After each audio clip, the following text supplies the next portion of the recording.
Hello my dear students, very very good afternoon to all of you and welcome to Nursing Adda 24/7। बहुत बहुत स्वागत है आप सभी लोगों का। तो जैसा कि आप लोग जानते हो कि आपको बहुत ही जल्दी बिहार स्टाफ नर्स की वैकेंसी देखने को मिलेगी। तो अगर इस बार सिलेक्शन चाहिए तो वो कौन सी ऐसी चीजें हैं जो आपको करनी है, वो मैं इस वीडियो में आपको बताने वाली हूँ। तो उसके लिए आपको करना क्या है, वीडियो को एंड तक देखना है। तो बिहार स्टाफ नर्स की वैकेंसी पहले भी निकली थी, जहां पर बहुत सारे बच्चों ने एग्जाम्स दिए थे। अभी उनका डॉक्यूमेंट वेरिफिकेशन वाला सेशन चल भी रहा है। तो बहुत सारे बच्चे ऐसे भी थे जिन बच्चों का सिलेक्शन नहीं हुआ।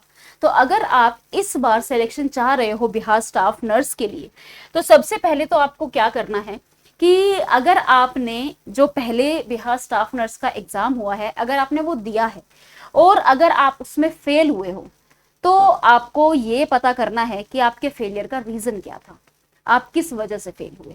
उस रीजन को आप इस बार रिपीट नहीं करोगे। अगर आप इस वजह से फेल हुए क्योंकि आपने भाई क्वेश्चन प्रैक्टिस करी ही नहीं थी बिल्कुल भी, तो आपको कोई आइडिया ही नहीं था कि क्वेश्चंस कैसे अटेम्प्ट करने हैं, तो इस बार आप ये गलती नहीं दोहराएंगे। अगर आप इस वजह से फेल हो गए क्योंकि भाई आप नेगेटिव बहुत ज्यादा करके आ गए हो, तो इस गलती को भी आप इस बार नहीं दोहराएंगे। अगर आप इस वजह से फेल हो गए क्योंकि आप एग्जाम में प्रॉपर टाइम मैनेजमेंट ही नहीं कर पाए थे, तो ये गलती आपको दोबारा नहीं दोहरानी है। या आप इस वजह से फेल हो गए क्योंकि आपको पेपर आता ही नहीं था, आपको पता ही नहीं चला कि क्वेश्चंस कहां से पूछ लिए गए हैं। अगर आप यही 4 कारण हैं फेल होने के, अगर आप इन सब कारणों की वजह से फेल हुए थे, तो ये रीजन आपको अब इस तैयारी में रिपीट नहीं करना। जिन बच्चों ने पहले एग्जाम दे रखे हैं, सबसे पहला आपको यही फाइंड आउट करना है कि आपके फेलियर का रीजन क्या रहा है। जो भी लूप होल है उसको ठीक करना है, उसको अब हम रिपीट नहीं करेंगे। अब जो बच्चे पहली बार दे रहे हैं, जिन्होंने पहले दिया था पर वो फेल हो गए, अब उनको क्या क्या करना है तैयारी के लिए। सबसे पहले, अगर आप इस वजह से फेल हुए क्योंकि आपको पेपर आता ही नहीं था, तो इसके लिए तो भाई आप अपनी थ्योरी पे फोकस करो और अपने कंसेप्ट्स को क्लियर करो। क्योंकि अगर ऐसा हुआ है कि आप पेपर में बैठे हो और आपने पेपर देखा और आपके माइंड में थॉट आया, अरे यार ये क्वेश्चन कहां से आया हुआ है, ये तो मैंने पढ़ा ही नहीं, ये कौन से यूनिट का क्वेश्चन है, ये कौन से सब्जेक्ट का क्वेश्चन है, तो इसका मतलब आपके कंसेप्ट स्ट्रॉन्ग नहीं है। तो यहां पर आपको अपनी थ्योरी पे फोकस करना है, अपने कंसेप्ट्स क्लियर करने हैं। अप टू डेट थ्योरी पढ़ो, ऐसी पढ़ो कि याद रहे कि जब पेपर देने बैठोगे ना, तो ये थॉट तो एटलीस्ट माइंड में ना आए कि ये मैंने पढ़ा ही नहीं। आपके सामने से जरूर निकलनी चाहिए चीजें। तो सारी चीजें, सारी थ्योरी जो है वो आपको अच्छे से पढ़नी है। जो भी आपके मेजर सब्जेक्ट्स है उनके ऊपर बहुत ही एक्स्ट्रा केयरफुल रहकर तैयारी करनी है। जैसे कि आपके MSN है, जैसे कि आपके FON है, जैसे कि आपका चाइल्ड हेल्थ नर्सिंग है, जैसे आपका कम्युनिटी हेल्थ नर्सिंग है, जैसे आपका मेंटल हेल्थ नर्सिंग है, OBG है, इन पर तो एक्स्ट्रा केयरफुल रहना ही है। लेकिन जो माइनर सब्जेक्ट्स हैं, जैसे कि रिसर्च, भाई आजकल रिसर्च से क्वेश्चन आते हैं, जैसे फार्मा, जैसे माइक्रो, जैसे न्यूट्रिशन, इनके ऊपर भी आपको फोकस करना है। तो सबसे पहला टारगेट आपका होना चाहिए कि थ्योरी हम इतने अच्छे से करेंगे कि इस बार ये तो एटलीस्ट हमारे साथ नहीं होगा एग्जाम के अंदर कि ये चीज हमने पढ़ी ही नहीं है। ठीक है जी। दूसरी बात है भाई, फिर टॉपिक वाइज प्रैक्टिस करो। क्योंकि अगर टॉपिक वाइज प्रैक्टिस करोगे ही नहीं तो आपको पता कैसे चलेगा कि उस टॉपिक में से क्वेश्चन आता कैसे है। और इसके लिए आपको करनी पड़ेगी बुक्स को फॉलो। इसके लिए आपको बुक्स फॉलो करनी पड़ेगी। अब बुक्स कौन सी ले, ये भी मैं आपको बताऊंगी क्लास के एंड में। और आपको क्या करना पड़ेगा, अब एग्जाम में अगर आप नेगेटिव बहुत ज्यादा करके आए हो, या मैं ये बोलूं कि आपको एग्जाम के पैटर्न का आइडिया ही नहीं था, आप जो तैयारी करके गए वो आपने एग्जाम के अकॉर्डिंगली करी ही नहीं थी, तो इसका मतलब ये है कि आपने PYQ सॉल्व ही नहीं किए। तो PYQ जरूर सॉल्व करो, इससे आपको एग्जाम का पैटर्न पता चलता है, एग्जाम का लेवल पता चलता है। चौथा रीजन और क्या हो सकता है कि भाई आपने रिवीजन ढंग से नहीं करी। तो आपने पढ़ा तो था, आपने सब कुछ पढ़ा, लेकिन आपने रिवीजन अच्छे से नहीं करी, जिसकी वजह से आपको एग्जाम में याद नहीं रहा। तो रिवीजन पे आपको एक्स्ट्रा ध्यान देना है। अगर आप नेगेटिव मार्किंग की वजह से फेल हो गए, या आप इसलिए फेल हुए क्योंकि आप पेपर में टाइम मैनेजमेंट प्रॉपर नहीं कर पाए हो, तो मॉक टेस्ट मतलब आपने नहीं दिए, तो इस बार आपको मॉक टेस्ट जरूर देने हैं। और अगर आपका सिलेबस ही पूरा नहीं हुआ था, तो एक प्रॉपर टाइम टेबल को फॉलो करना बहुत ही ज्यादा जरूरी है अगर आप सिलेक्शन चाहते हैं। ठीक है। अब जहां मैं बात कर रही हूं टाइम टेबल की, आपको अपने पूरे दिन को 3 फेज में डिवाइड करना है। ठीक है, मॉर्निंग, और आपका आफ्टरनून और आपका नाइट या मॉर्निंग इवनिंग नाइट। आपको अपना पूरा दिन 3 फेज में डिवाइड करना है और आपको हर फेज में कम से कम 4 घंटे निकालने हैं। मॉर्निंग में 4 घंटे, इवनिंग में 4 घंटे, नाइट में 4 घंटे, नाइट में तो 3 घंटे भी चलेंगे। तो ये आपको टाइम निकालना पड़ेगा। टाइम टेबल मैंने बहुत बार आपसे डिस्कस किया है, तो यहाँ पर मैंने टाइम टेबल ना बनाते हुए फेजेस में इसलिए लिखा है क्योंकि सबकी अपनी अपनी कन्वीनियंस होती है। कोई लोग रात को ज्यादा पढ़ते हैं, कोई सुबह जल्दी उठ के ज्यादा पढ़ते हैं, इसलिए मैंने आपको बोला है अपने हिसाब से दिन को 3 फेजेस में डिवाइड करो और हर फेज में आपको 3 से 4 घंटे तो देने ही देने हैं।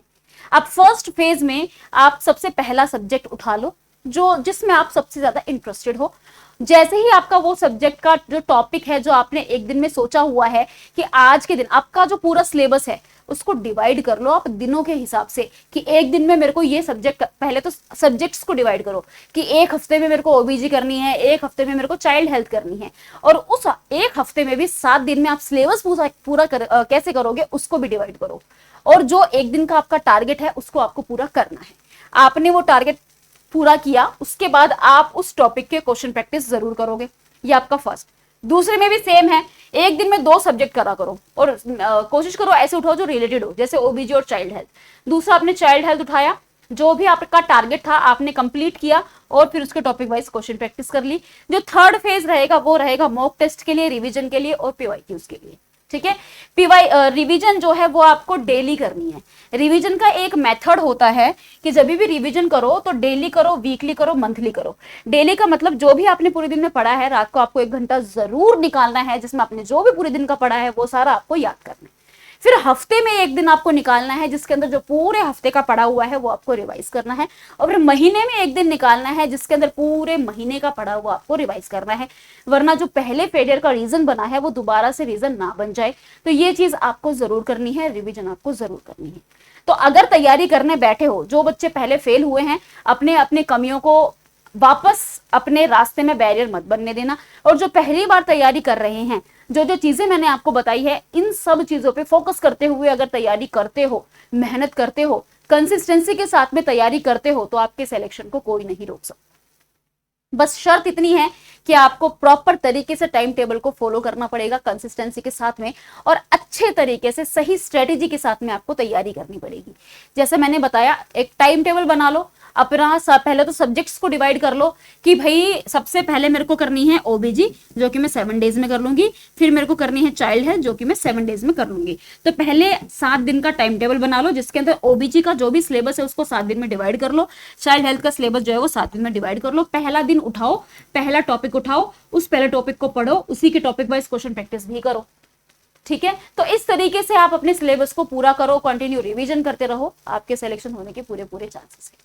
तो ये थे भाई इस वीडियो के जो बिहार स्टाफ नर्स का जो एग्जाम आएगा उसके बारे में एक वीडियो। एग्जाम अभी दूर है, इसीलिए अभी से तैयारी अगर चालू करोगे तो आपके सिलेक्शन के चांसेस बहुत ज्यादा बढ़ जाएंगे। इसीलिए मैंने टाइम पर अभी ये वीडियो बनाया है ताकि अभी से आप अपनी पढ़ाई पर फोकस कर सके और जिन रीजंस की वजह से आपका सिलेक्शन नहीं हुआ है उन रीजंस को आप दोबारा से रिपीट ना करें। अगर आप हमारे साथ तैयारी करना चाहते हो तो आप हमारे साथ भी जुड़ सकते हो, क्योंकि अगला स्टॉप होना चाहिए भाई गवर्नमेंट जॉब। अब सिलेक्शन ही आपका टारगेट होना चाहिए और कोई भी चीज आपका टारगेट नहीं होना चाहिए। अगर आप सिलेक्शन चाह रहे हो, अगर आपको बिहार स्टाफ नर्स को फर्स्ट अटेम्प्ट में क्लियर करना है या जो गलती पहले हुई थी उसको रिपीट नहीं करना है, तो आप हमारे साथ जुड़ सकते हो यहां पर, क्योंकि आज सेल में आपको मिलेगा flat 78% of on all the batches और साथ में आपको मिल रही है 3x वैलिडिटी। तो बहुत ही बेहतरीन ऑफर जो है वो आज आपको यहां मिल रहा है। अब आपको इनरोल कैसे करना है, तो इनरोल करने के लिए आपको जाना है गूगल पे, आपको ओपन करना है गूगल और आपको सर्च करना है अड्डा 24/7। सबसे ऊपर वाली वेबसाइट पे क्लिक करना है, ऑल कोर्सेज पर जाना है। जब आप इधर स्क्रॉल करेंगे तो आपको जाना है नर्सिंग एग्जाम्स पे। जब आप इधर नीचे स्क्रॉल करेंगे तो यहां पर आपको मिलेगा बिहार स्टाफ नर्स का batch, UPSC, RRB, SGPJ, RML, AIIMS, UPC NET, BSF, ये रहा बिहार स्टाफ नर्स। आप इस पे क्लिक कर देना भाई बिहार स्टाफ नर्स पे।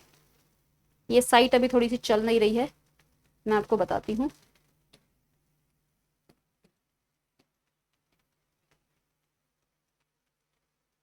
चलो भाई, तो जैसे ये है यहाँ पर नर्सिंग महापैक। नर्सिंग महापैक जो होता है ये ऑल इन वन पैक होता है सभी एग्जाम के लिए। इसके अंदर बिहार स्टाफ नर्स भी इंक्लूडेड बैच है। ये उनके लिए होता है जो बहुत सारे एग्जाम को टारगेट कर रहे हैं। जो वैकेंसी अभी आई हुई है, जो आने वाली है, वो सारी इसमें इंक्लूडेड होती है। 78% ऑफ चल रहा है, 2698 का बैच है। यहाँ से आप करो बाय नाउ, और बाय नाउ करके कूपन कोड लगा देना YT05। आप जैसे ही इसको अप्लाई कर दोगे 2576 में आपको महापैक मिल रहा है, जिसमें सारे बैचेस इंक्लूडेड है। जो आई हुई वैकेंसी है, जो आने वाली वैकेंसी है, वो सारे के सारी वैकेंसीज जो है वो इसके अंदर इंक्लूडेड होती है। ऐसे ही जब आप जो ये बिहार स्टाफ नर्स वाला कॉलम है, जब आप इस पे क्लिक करोगे तो अभी ये थोड़ा साइट में कुछ प्रॉब्लम चल रही है जिस वजह से ये चल रही है। बाकी यहाँ पर आपको बिहार स्टाफ नर्स का भी बैच मिल जाएगा, आप उसमें एनरोल कर लोगे। उसमें भी आपको सेम कूपन कोड यूज करना है YT05।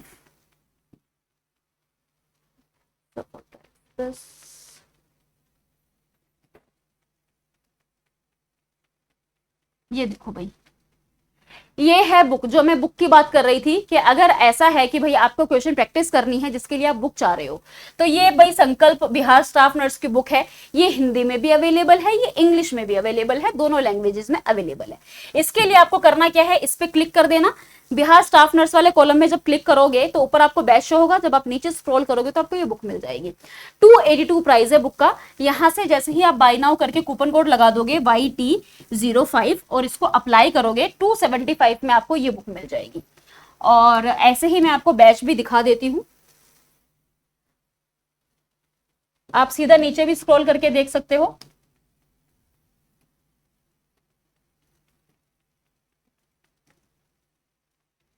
ये है भाई Bihar staff nurse complete foundation batch. ये है बिहार स्टाफ नर्स का बैच, ठीक है।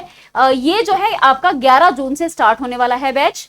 2199 इसका प्राइस है, 78% ऑफ है। यहां से बाय नाउ करके सेम वही कूपन कोड लगा देना YT05। जैसे ही अप्लाई कर दोगे 2099 में आपको ये बैच मिल जाएगा। अगर यहां से प्रॉब्लम आती है तो आप नंबर पे भी बात कर सकते हो, जो स्क्रीन पे नंबर आ रहा है आप इस पे कॉल करके बात कर सकते हो। YT05 कूपन कोड यूज कर लेना एक्स्ट्रा 2% ऑफ के लिए। इसमें आपको एक्स्ट्रा 2% ऑफ मिल जाता है, तो आप YT05 कूपन कोड यूज कर लेना, क्योंकि अभी 78% ऑफ चल रहा है। जैसे ही आप कूपन कोड यूज कर लोगे आपको 2% और ऑफ मिल जाएगा, तो टोटल आपका 80% ऑफ हो जाएगा। तो चाहे बुक लेनी हो, चाहे बैच लेना हो, आप इसमें एनरोल कर सकते हैं। दूसरा, आप हमारे टेलीग्राम चैनल से जुड़ सकते हैं। तो जैसे कि ये है टेलीग्राम चैनल नर्सिंग बाय परी मैम अड्डा 24/7। आप चाहो तो डायरेक्ट टेलीग्राम पे सर्च कर लो, या फिर ये जो क्लास चल रही है, जब आप इसके डिस्क्रिप्शन में जाओगे तो ऑल टीचर्स टेलीग्राम लिंक मिलेगा, वहां से परी मैम टेलीग्राम लिंक आप ज्वाइन कर सकते हो। इसके अंदर आपको डेली क्विज सेंड की जाती है, डेली आपको टारगेट्स दिए जाते हैं कि भाई आपको कैसे कैसे जो है डेली क्लासेस की अपडेट्स मिलती है। डेली आपको इसमें टारगेट्स दिए जाते हैं कि भाई कैसे कैसे आपको चीजें पढ़नी है। जो भी नई अपडेट आती है वो भी आपको दी जाती है। तो या तो आप डायरेक्ट सर्च कर लो, या फिर आप जब इसी क्लास के डिस्क्रिप्शन में जाओगे या कोई भी लाइव क्लास के डिस्क्रिप्शन में जाके देख लेना, आपको टेलीग्राम का लिंक मिल जाएगा। तो इस तरीके से आप हमारे साथ में जुड़ सकते हो। अगर बैच में कोई प्रॉब्लम आ रही है तो जो स्क्रीन पे नंबर आ रहा है आप इस पे कॉल करके बात कर लेना और उनको कूपन कोड बता देना YT05। तो भाई तैयारी जो है वो आज से ही शुरू कर दो, क्योंकि समय बहुत कम है। 11 जून से बैच स्टार्ट होने वाला है। तो मिलते हैं अब आपसे, तब तक के लिए thank you so much, all the best.